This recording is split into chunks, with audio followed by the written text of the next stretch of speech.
My dear friends, if I could cry for everyone that strays away, I would cry at the feet of this person. Come here, don't do this. Take a look at what the Lord says in Psalm 73. The author was Asaph, verse number 27. For indeed, those who are far from you shall perish. If you are far from God, then you will perish. You will not go to heaven. You will only find suffering for all eternity.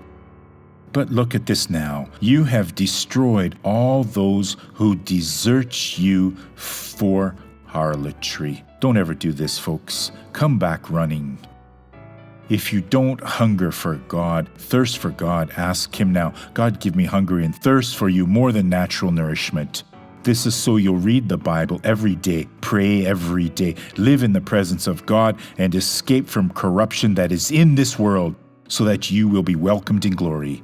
Take a look at this person who escaped from the power of corruption. My knees didn't bend. They didn't bend. No, and I couldn't even walk. How did you walk with your knees stiff like that? Like Show this. us, show us. Like that. So walk normally now. Walk quickly, quickly.